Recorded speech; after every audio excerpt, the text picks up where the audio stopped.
Hello, my name is Jessica Peffer, and I'm one of the artists working on the Flight Rising project. Today I'm going to go over Battlestones and abilities that your dragons may use to their advantage in the Coliseum. Please bear in mind that Flight Rising is currently in an alpha state, and nothing you are seeing here should be considered final.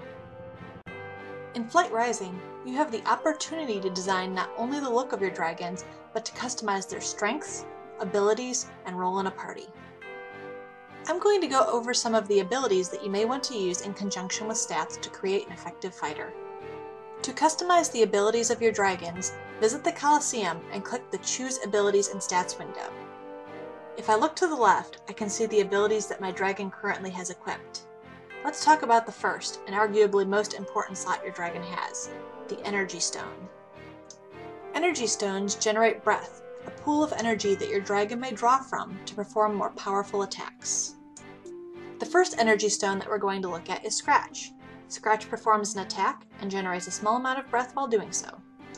Scratch is a great energy stone, particularly for dragons that have a lot of strength. The damage that it deals can completely destroy enemies that are lower level than you, and it has a chance to crit, making a great way to weaken your opponents. Meditate is an energy stone that's handy for dragons that use bolt and spell abilities. Meditate does no damage, but guarantees a payout of 30 breath each and every time it is used. That's more than enough for your dragon to be able to use a spell on their next turn, with some breath left over as change. Anticipate is an energy stone that's useful for tank dragons, and is effective against large groups of enemies. Anticipate generates a tiny amount of breath on use, as your dragon braces for the attacks to come. If your dragon is attacked while Anticipate is active, it will receive breath for each strike, making each hit to your benefit. Now that we've gone over a few of the abilities that will generate breath for your dragon, let's go over some of the attacks, support, and weakening abilities that you can use that consume breath. One of the default abilities that many of our breeds come equipped with is called Shred.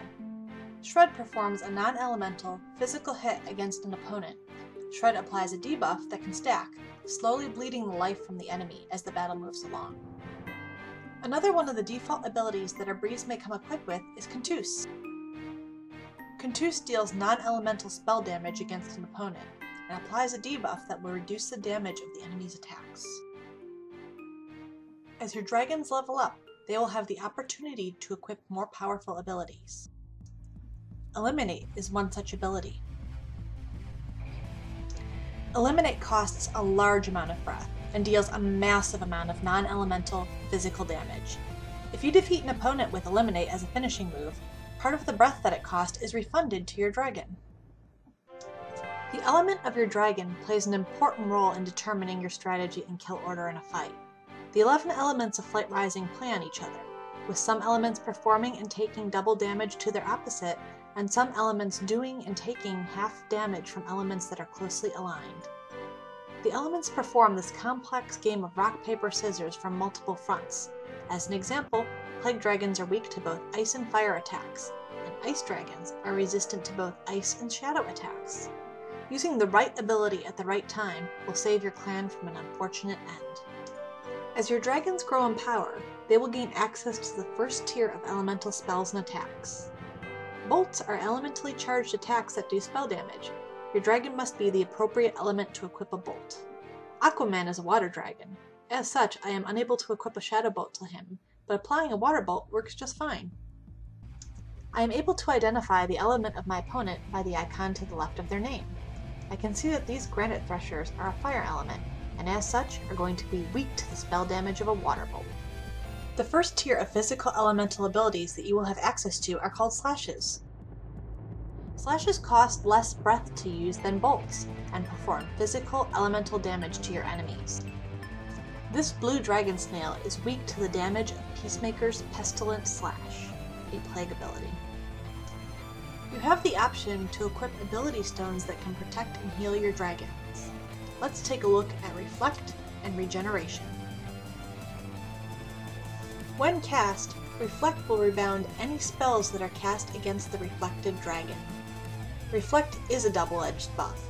While it will protect your dragons from incoming spells, it will also reflect healing abilities cast on the reflected dragon back at your opponents, healing them.